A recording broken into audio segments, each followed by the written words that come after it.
Guys, muli na naman pong nakapagtala ng maganda-gandang number of ads ang Eat Bulaga ngayong episode. So yun nga po mga kaparokya ang pag-uusapan or ang ibabahagi po natin ngayong araw po. Now, of course, including po dyan ay yung prizes given na ibinahagi ng dalawang noontime program. Today is Wednesday, June 10, 2026.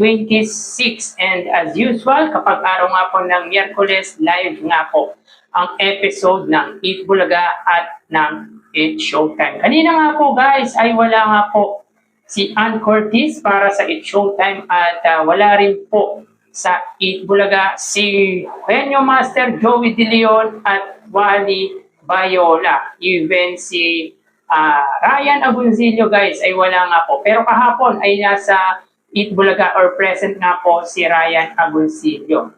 Sa Singing Queen naman guys, present si Singing Queen Sam.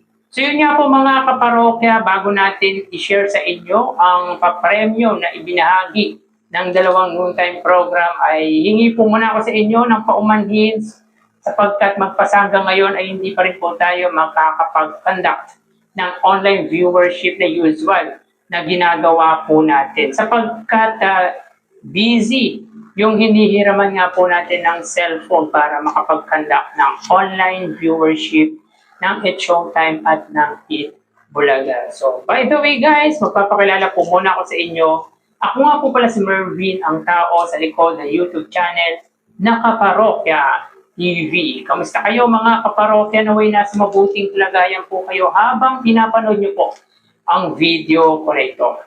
So yun nga guys, umpisahan natin sa papremyo na ibinigay ng dalawang noontime show. So kanina nga po guys, ang It's Showtime ay nakapamahagi ng 20,000 pesos. At ito lamang po para sa segment na Laro-Laro Pick sapagkat hindi nga po nakuha ang pot money na 100,000 pesos at para lamang po ito sa elimination round. Of course, sa tawag ng tanghalan ay hindi po in-announce kung makakatanggap nga po yung winner at yung non-winner.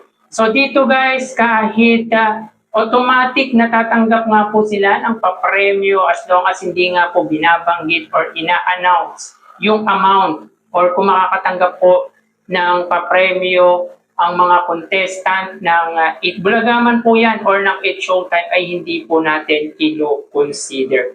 So, technically guys, 20,000 pesos lamang po ang ibinahagi ng It's Showtime at yan po ay tanging sa Laro Pick. Samantala, para sa Eat Bulaga, sila po ay may total na 125,000 pesos. Sa 125,000 guys, 5,000 dito ay sa DH is right. 60,000 sa sugod bahay at 60,000 naman po sa Gimme 5. So in today's episode mga kaparokya, ito po yung pre-recorded Lunes at Martes ay mataas nga po ang papremyo na ibinahagi ng Eat Bulaga.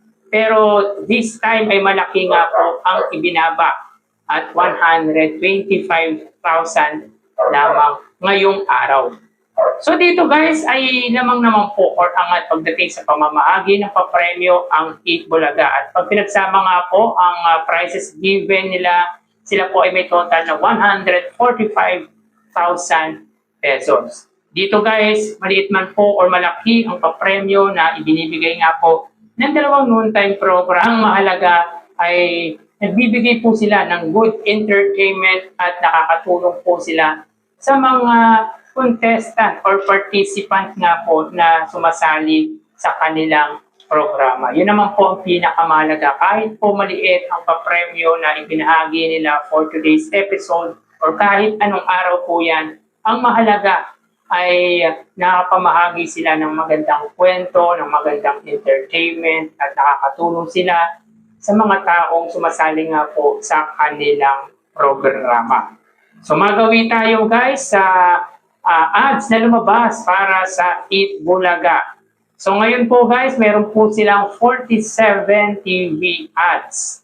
Sa 47 TV ads, sa unang gap ay 24 at sa ikalawa ay 23 TV ads. So i-announce muna natin guys yung total prizes given in 3 days episode ng It's Showtime at ng Eat Bulaga. Ang It's Showtime po ay may total na 160,000 pesos, 20,000 nung Lunes, 120,000 nung Martes kahapong episode, at 20,000 pesos ngayong araw po. Samantala, ang Eat Bulaga meron na pong total na 520,000 pesos. Nung Lunes nga po ay 195,000 pesos.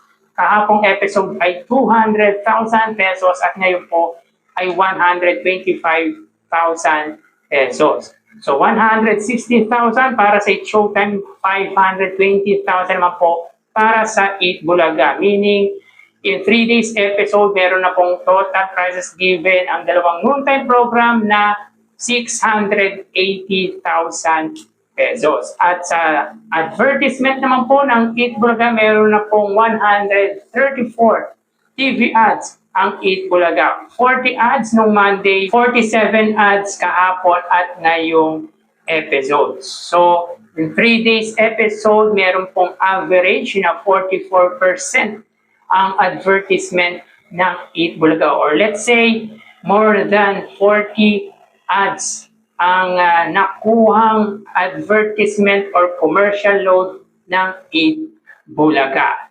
So yan po ang update natin. Mabilisan lamang guys ngayong araw po. So hanggang dito na lang po tayo. Thank you and God bless.